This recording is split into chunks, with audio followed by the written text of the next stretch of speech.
رسول اللہ صلی اللہ علیہ وسلم نے فرمایا، میں تمہیں ایسے دو عمل نہ بتاؤں جن کا بوجھ انسان پر بہت ہلکا لیکن میزان عمل میں بہت بھاری ہے۔ حضرت ابو ذر غفاری رضی اللہ عنہ نے عرض کیا، یا رسول اللہ صلی اللہ علیہ وسلم ضرور بتائیے گا۔ تو آپ نے فرمایا کہ اے ابو ذر، خوش اخلاقی اور کثرت سے خاموش رہنے کی پابندی کرو۔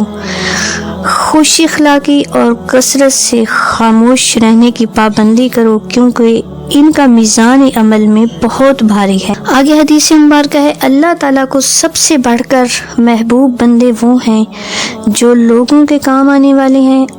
اللہ عز و جل کو سب سے زیادہ پسندیدہ عمل کسی مسلمان کو خوشی فراہم کرنا یا اس کی کوئی تکلیف دور کرنا یا اس کی بھوک۔ اللہ صلی اللہ علیہ وسلم نے فرمایا کہ جب کوئی دنیاوی مرتبے پر یا دنیاوی طور پر اونچے رتبے والا شخص آپ کو کہہ دے کہ میں آپ کے ساتھ ہوں تو آپ تسلی میں آ جاتے ہیں، لیکن جب اللہ رب العالمین آپ سے کہہ رہا ہے کہ میں صبر کرنے والوں کے ساتھ ہوں تو آپ اسے معمولی کیوں سمجھتے ہیں؟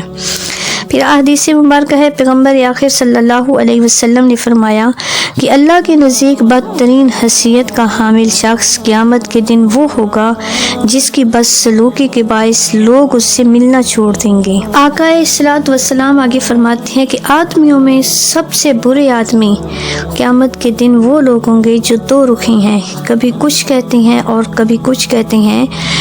یہ جو دو رخی لوگ ہوں گے یہ منافق لوگ ہوں گے، اور یہ تیرے منہ پہ تیرے اور میرے منہ پہ میرے ہوں گے۔